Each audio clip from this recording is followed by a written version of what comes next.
akhir dari dingin yang ekstrem akan datang. Setelah saya dilahirkan kembali, saya menyimpan 100 kotak Tohoku Osaka. Dia juga mengganti AC di villa dengan dingin yang padat dan mengeluarkan kaca di jendela. Saya tidak gila melakukan ini. Itu seumur hidup yang lalu, keluarga yang membunuh pamanku juga terlahir kembali.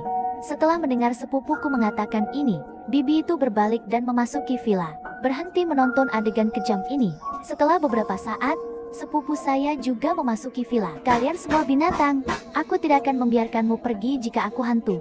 Ketukan dan ratapan paman datang dari luar pintu, tapi suaranya segera memudar sampai akhir, menghilang di salju yang menderu. Bibi itu jatuh berlutut, menangis hatiku keluar. Sepupu berjalan mendekat dan berjongkok, memeluk punggung bibi, bisikan ibu, jangan khawatir. Aku akan berbakti padamu. Bibi ingin berbalik dan memeluk sepupunya. Detik berikutnya, sepupu menjemput bibi sesegera mungkin, dilempar keluar pintu. Saya sangat takut sehingga ponsel saya jatuh ke tanah. Aku tidak pernah memikirkannya. Sepupu saya benar-benar akan duduk di sini. Bahkan orang tuanya sendiri begitu kejam. Tangisan bibi besar datang dari luar pintu lagi, secara bertahap melemah sampai menghilang. Ketika tidak ada suara sama sekali, sepupu saya jatuh berlutut, bersujud panik menuju pintu. Maaf, anak juga untuk bertahan hidup. Dia menderita kecaman besar terhadap hati nurani, bahkan dahinya menendang darah. Yang Shishi berjalan mendekat dan memeluknya erat. Dengan lembut menenangkan punggungnya. Tidak apa-apa, tidak apa-apa, orang tuamu pasti akan memaafkanmu. Benarkah? Aku sangat takut, aku hanya memilikimu sekarang. Shishi, ayo kita hidup bersama. Saudara Tang menangis dengan Yang Shishi di pelukannya.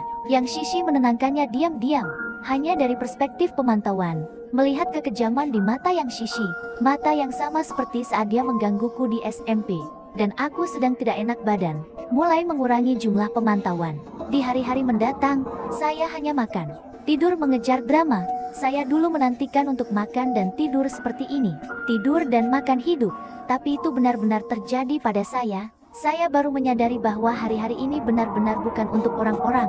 Seluruh orang itu seperti berjamur. Saya tidak tahu kapan akhir dunia akan datang. Lebih dari seminggu berlalu, aku menyalakan monitor lagi. Mereka kemudian mencuri airdrop lain. Kali ini hanya ada mereka berdua. Ambil lebih sedikit. Hanya satu kantong mie instan. Biskuit yang dikompresi sudah lama hilang. Keduanya membagi mie instan menjadi dua. Mati rasa ke dalam mulut. Mungkin itu saja, tapi aku bisa mati bersamamu, Shishi. Aku tak punya penyesalan. Saudara Tang memegang Yang Shishi. Aku membenamkan wajahku di pelukannya. Jangan katakan hal konyol seperti itu. Kami akan berhasil melewatinya. Kamu tidur dulu. Yang Shishi mengelus kepala kakak Tang. Begitu saja, saudara Tang tertidur dengan tenang di pelukannya.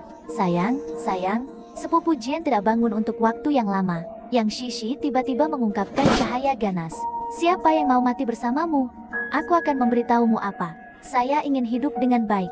Lalu Yang Shishi bangkit. Saya sebenarnya ingin melepas mantel sepupu saya. Puisi Mencu yang bagus. Apakah kita diselamatkan? Saya tahu ini adalah tanda bahwa seseorang akan mati kedinginan. Bagaimana saya bisa membiarkan Anda melakukan ini? Apa yang kamu lakukan padaku di SMP? Aku tidak bisa memotongmu 1000 kali. Segera setelah, aku menekan tombol alarm lagi. Baik seruling. Apa yang kau pikirkan? Liang Shishi terkejut, mencari sumber suara, dan sepupu saya juga terbangun oleh suara melengking. Dia berdiri dengan cepat dan mendorong Yang Shishi ke bawah. Saat itu, sepotong coklat jatuh dari tubuh Yang Shishi.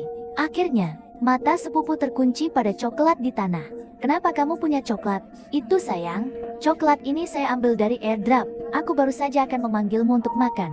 Yang Shishi tersenyum canggung, tapi penjelasannya tampak sangat pucat. Kenapa kau melepas pakaianku? Apakah Anda tahu bahwa saya akan mati di sini? Kenapa kau mengkhianatiku? Saudara Tang telah terbawa oleh amarah.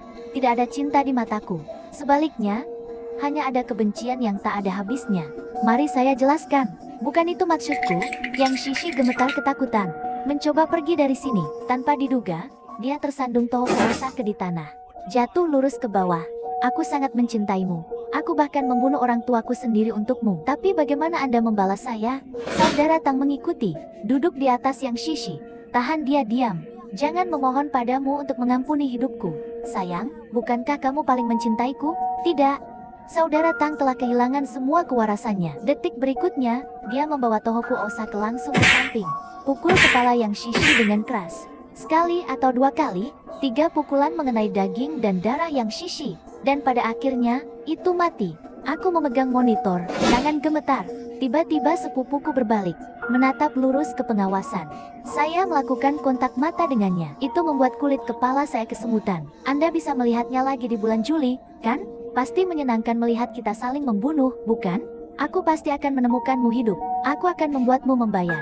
Meskipun jaraknya 108.000 mil darinya, tapi raungan hantunya masih membuat jantungku hampir melompat keluar. Saat itu, terdengar suara gemuruh dari villa. Saudara Tang terkejut, lari ke ruang tamu untuk memeriksa. Saya juga dengan cepat mengganti kamera pengintai. Anehnya menemukan bahwa saya tidak tahu kapan salah satu dinding villa telah hancur oleh badai salju, mengekspos lubang besar, hampir badai sesaat. Salju memenuhi seluruh lantai ruang tamu. Reaksi berantai normal. Seluruh dinding runtuh. Sepupu tidak bisa menghindar. Sebuah dinding besar sangat membebani tanah. Selamatkan aku, Kinyewe. Datang dan selamatkan aku. Raungan menyakitkan sepupu datang dari pengawasan. Tapi saya tidak punya waktu untuk melihat lebih banyak. Karena pengawasan telah benar-benar berhenti bekerja saat ini. Aku sedang duduk di tempat tidur dengan ponselku. Duduk sampai subuh. Balas dendam terasa begitu kosong. Saat itu, suara baling-baling tiba-tiba terdengar di telingaku. Detik berikutnya, suara siaran menyebar ke segala arah, membuatku menangis kegirangan. Warga yang terhormat, tim penyelamat telah tiba. Sekarang kita akan membersihkan jalan-jalan dari tabungan. Silakan berlindung di rumah sendiri terlebih dahulu. Setelah semuanya diatur dengan benar, kami akan mengekspos Anda ke zona aman. Ada sorak-sorai yang memekakan telinga di sekitar. Aku membuka jendela dan melihat ke langit.